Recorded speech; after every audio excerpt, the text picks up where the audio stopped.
Nesse vídeo eu vou te mostrar 7 ferramentas que trazem mais robustez para a gestão ambiental da sua empresa ou da empresa que você trabalha de forma estratégica, aplicável e que funcione no mundo real. Ferramentas que eu uso em campo com empresas que precisam de mais resultado e não de mais burocracia. E se você ainda não domina cada uma delas, pode estar travando a sua operação, expondo a sua empresa a passivos desnecessários ou simplesmente deixando de capturar valor onde existe oportunidade. Então pega papel e caneta, porque o que você vai ver aqui nesse vídeo é o alicerce de toda a gestão ambiental inteligente que se sustenta em 2026. E eu não estou falando de softwares, IA, plataforma, eu estou falando de ferramentas mentais e operacionais que, quando aplicadas, tiram a sua empresa do discurso e colocam na execução. São ferramentas que particularmente eu uso em todas as indústrias e empresas que eu atendo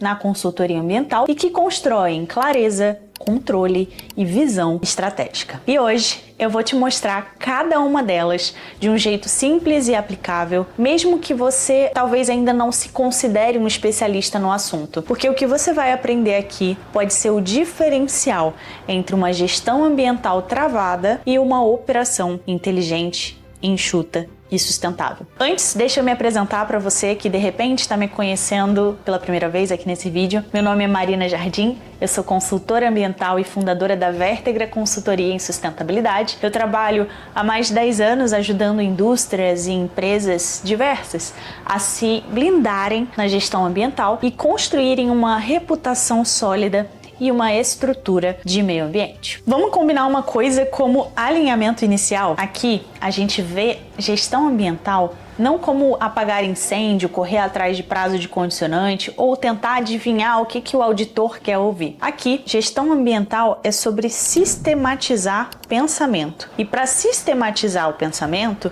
você precisa de ferramenta. Eu gosto de pensar assim: se a estrutura ambiental de uma empresa fosse uma obra de engenharia, essas 7 ferramentas seriam o alicerce, porque são elas que te ajudam a pensar, a priorizar, decidir e comunicar com clareza para onde o posicionamento da tua empresa em sustentabilidade, em meio ambiente precisa ir.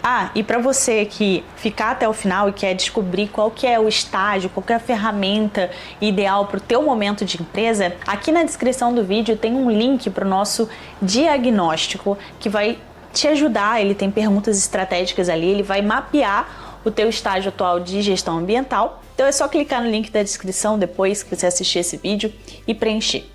Sem mais delongas, bora direto para as ferramentas, beleza? A primeira ferramenta é feita para entender o teu território de marca, o seu terreno. Essa ferramenta é até clássica, mas eu diria subestimada. Você provavelmente a conhece como análise SWOT. Em gestão ambiental, ela ganha outro nível. Você começa a enxergar a sua posição no mercado, as suas vulnerabilidades ambientais internas, externas e até mesmo como usar seus pontos fortes para gerar valor sustentável. A análise SWOT, ela é usada inclusive por muitas empresas que estão galgando ou possuem a certificação da ISO 14001 e ela é usada para compreender o contexto dessa organização, dessa empresa. A SWOT, então, ela vem de Strengths, Weaknesses, Opportunities e Threats. Forças, fraquezas, oportunidades e ameaças. No contexto da gestão ambiental, essa ferramenta ajuda a mapear os teus pontos fortes, que podem impulsionar práticas sustentáveis,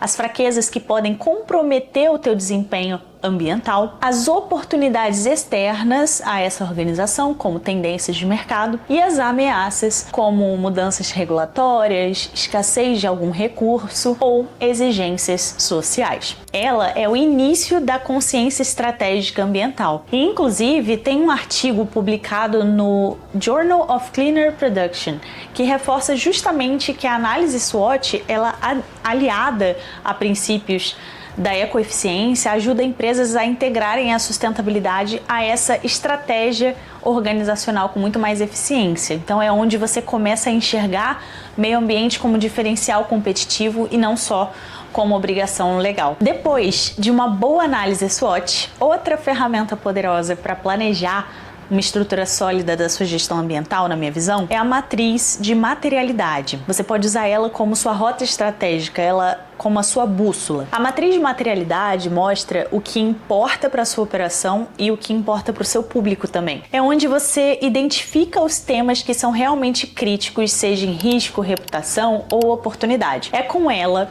que você cruza o que é importante para os seus stakeholders com o que é de alto impacto na sua operação em duas dimensões. Então imagina comigo um gráfico, tá, com um eixo X, um eixo Y, onde o eixo Y ele é a importância para os stakeholders, ou seja, traduzindo aqui, seria o quanto cada um dos temas de gestão ambiental, água, resíduos, são relevantes para os seus investidores, para os seus funcionários, comunidade, clientes e órgãos reguladores. E o eixo X é a importância para o negócio, onde a gente vê o quanto os temas têm impacto para a empresa, ou seja, em termos de finança e em termos de risco para essa empresa. Desse gráfico, quando a gente divide em 4, nós ficamos com 4 quadrantes nessa matriz. O superior direito fica com alta prioridade para ambos. Você precisa de foco total aqui, talvez no seu caso seja o foco total em adequação a leis ambientais. O inferior esquerdo ele fica com a baixa prioridade, ou seja, você vai monitorar ele ocasionalmente. O superior esquerdo tem alta prioridade para os stakeholders, ou seja, tem um potencial reputacional. E o inferior direito tem alta prioridade para o teu negócio, ou seja, pode virar um risco latente, como faltar água para a sua produção. Inclusive, dentro da ABNT-PR 2030-2, a gente já tem a dupla materialidade, que traz uma abordagem mais completa, né, sendo uma materialidade de impacto do negócio para fora, ou seja, olhando os impactos sociais, ambientais causados pela empresa, e a materialidade financeira, que é de fora para dentro, olhando para os fatores ESG, como eles impactam o seu negócio financeiramente. Então aqui nessa ferramenta é onde mora o segredo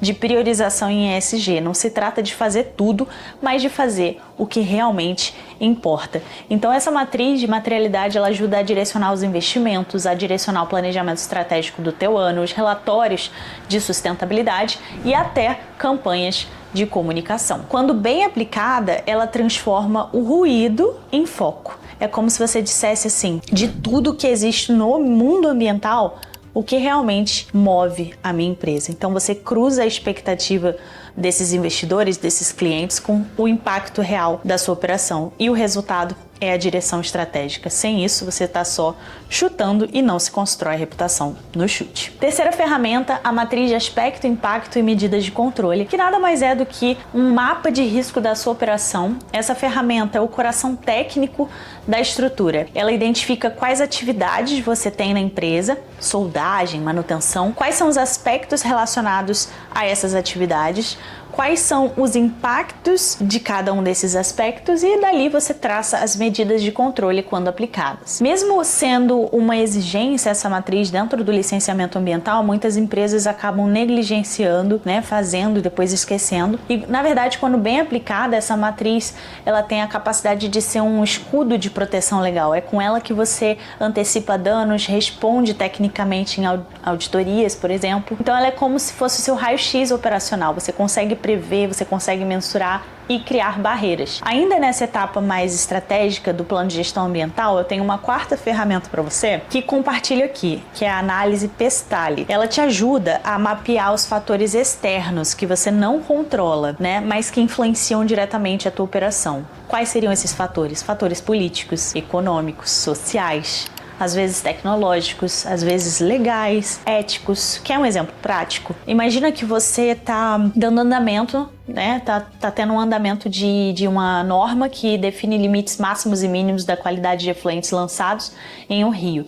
Se você já mapeou isso no teu Pestali, você consegue planejar a adaptação da sua empresa para que você atenda essa normativa em breve. Outro ponto, mudança de governo, crise hídrica, pressão social por ESG, tudo isso é um fator externo que pode ser antecipado com essa ferramenta. Então ela é ideal para relatórios estratégicos e para preparação de planos de risco. A quinta ferramenta já é uma ferramenta mais tática para você definir as atividades-chave e cada ação do ano de 2026. Eu gosto muito dela e ela se chama Matriz GUT, gravidade, urgência e tendência. Essas três palavras que mudam tudo. A matriz GUT ela vai te ajudar a priorizar quais são as ações com base no risco, ou seja, sem achismo. A gente vai tratar o que mais impacta primeiro. E essa matriz, então, ela vai te ajudar a priorizar as ações de 2026 com base em critérios claros. Ela avalia qualquer problema, qualquer ação com base nesses 3 critérios: gravidade, urgência e tendência. Cada um desses critérios é pontuado de 1 a 5 e depois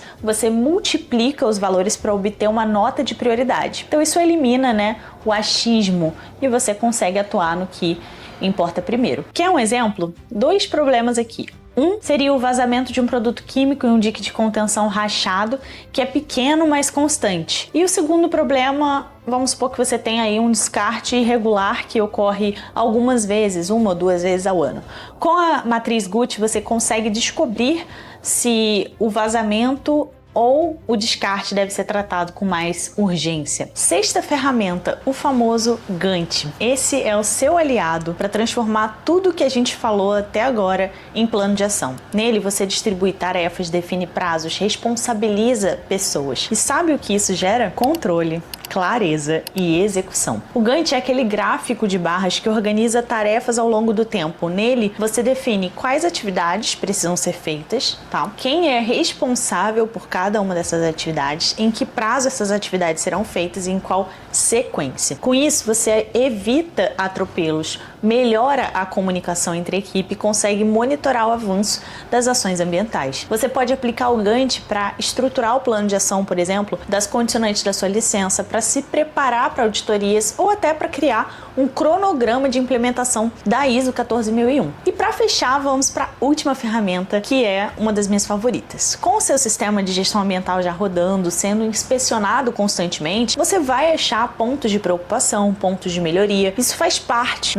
de uma gestão ambiental. E eu usaria para eventos ambientais uma estrutura de investigação desse desvio que eventualmente venha a surgir, uma ferramenta japonesa criada por um engenheiro químico que trabalhava no setor de controle de qualidade de uma empresa. Esse engenheiro se chama Kaoru Ishikawa e ele criou lá na década de 1940, o diagrama de Ishikawa. Você também pode conhecer esse diagrama como diagrama de causa e efeito. Ele tem um formato de espinha de peixe.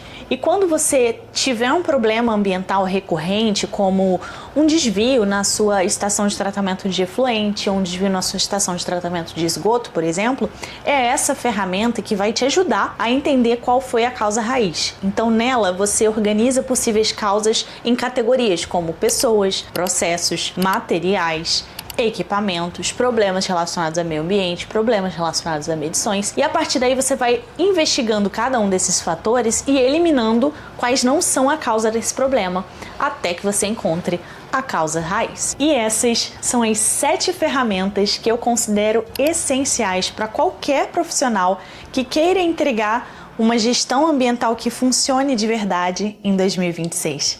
Eu acredito muito que pode trazer mais robustez para você parar de apagar incêndio e começar a ter uma boa estrutura de gestão ambiental. Se você usa alguma dessas ferramentas, manda aqui nos comentários do vídeo. E claro, como toda boa ferramenta, elas não funcionam sozinhas, As ferramentas precisam de contexto organizacional, elas precisam de mentalidade, precisam de clareza do posicionamento que você quer, como eu mostrei no vídeo anterior a esse. Inclusive, se você quiser descobrir exatamente como aplicar uma estrutura de gestão ambiental blindada para o seu negócio, eu preparei um diagnóstico com perguntas estratégicas para mapear o seu estágio atual de gestão ambiental. Para isso é só clicar aqui no link da descrição, fazer as suas perguntas, fazer teu diagnóstico. São inclusive perguntas que eu já usei com dezenas de empresas e que vão me ajudar a entender a sua realidade e saber melhor como eu posso te ajudar a entrar em ação, a entrar em movimento. E olha, você pode até ter ouvido falar de algumas dessas ferramentas, talvez até de todas, mas agora é hora de você colocar cada uma delas no trilho